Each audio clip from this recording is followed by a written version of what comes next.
how the 1960s were very important to America today.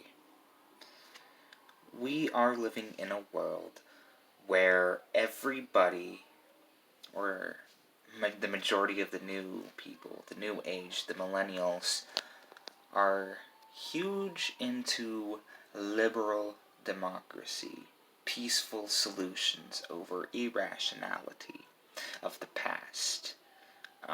No more, they're not really Democratic or Republican. They would rather be a love-all type of person.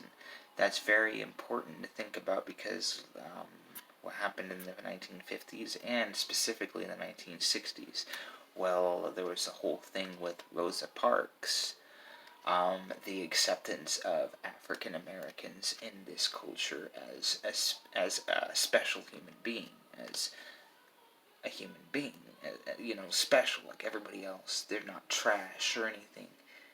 That's important to note because nowadays, especially in the age of Trump, there are anti-black people. And I think almost everybody has a problem. Especially the millennials have a huge problem with this yesterday view. And yes, it kind of feels like it's constructed that way. Like, well, these kids have to see what the past was like type of deal. But of course, one of the biggest things was the peace movement. Make love, not war. If you have ever seen, I think it was Make Love, Not Warcraft. South Park did an episode on World of Warcraft. It's like Make Love, Not Warcraft, or Make Warcraft, Not Love, something. But moving on, back to the 1960s, is that was the biggest moment when psychedelic drugs came into popularized view. And it was one of the biggest reasons why is because there were not authors. Now it's mostly authors who do that stuff. But it was the musicians. It was the Beatles who would understand and read through Hindu philosophy and other philosophies. Like read Master Gurus after they take 50 too many hits of acid and LSD and flip out and make music. And that became the whole love movement. But most specifically, the peace symbol, I think, came from a missile silo. If I am not mistaken, the peace symbol was actually a symbol used for a missile. And people just copied that or inverted it or something, and that became the peace symbol to mock those people that like war.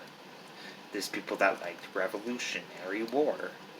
People that kind of wanted to go out in the Middle East and kill people for religion. And of course, when you start thinking about Make Love, Not War, the peace symbol, the Beatles, the Hindu philosophers, you got to think about the internal fight, the structural fight here. Society wars is what it's called.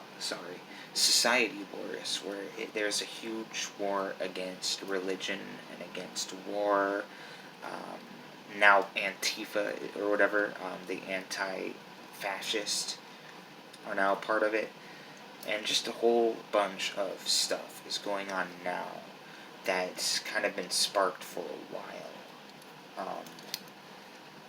And, it was Eastern Buddhism, spirituality, yoga was brought into America by Helena Blavatsky, who formed the Theosophical Society, and from that sparked the Rosicrucians.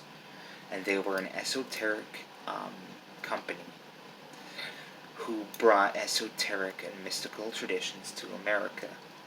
Most of this was underdeveloped in the average mind until the 1960s, where the biggest band ever, the Beatles, and other bands, started reading all of this esoteric material and pretty much provocating it. And and that's where the peace ideology comes from now. Even though the hippie ages is over and everything else. But that is the provocation and the use of psychedelic drugs in America has started. And now psychedelic drugs are being passed as legal. Marijuana has THC. THC is a form of psychedelic that's legalized now in most states. And now they're looking at mushrooms to legalize, looking for legalization of mushrooms. And that is going somewhere, and this is just going to keep going somewhere too.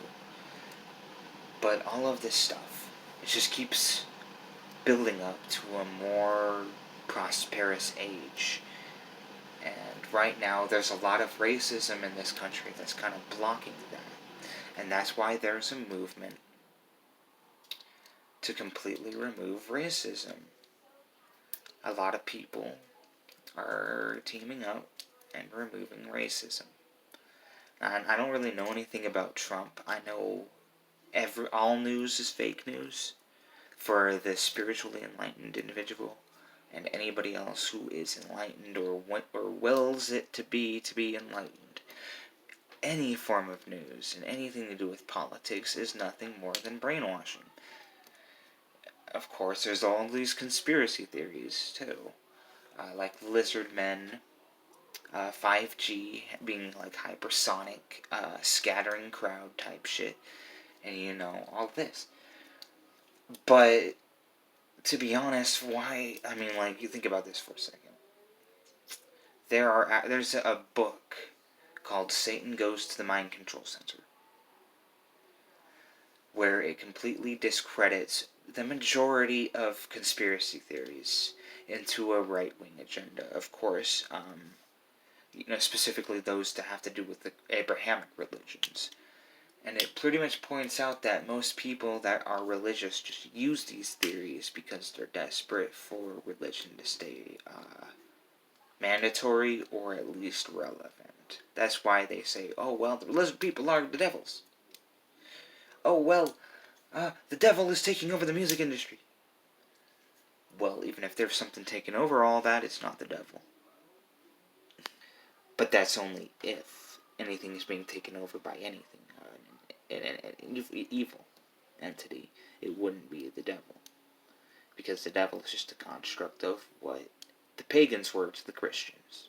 I mean, if you do your proper research, then you realize that most of these conspiracy theories that label religious ideology, what did I just say? Conspiracy theories that have labels from Christianity are mostly self-created in order to boost the votes of the far right. But most of that aside, it's going back to the psychedelics and the psychedelic movement, the opening of the spiritual body, mind, body, and soul, unlocking the Vedas of the human. The Beatles, they went through every single Hindu spiritual system that they could find. And I think it was mostly the Beatles, but there were a couple others, like the Turtles. I mean, there's a lot of people, a lot of musicians, and a lot of people pushing that agenda, because there's a lot in the human soul, like the Kundalini and the power of human nature within the soul.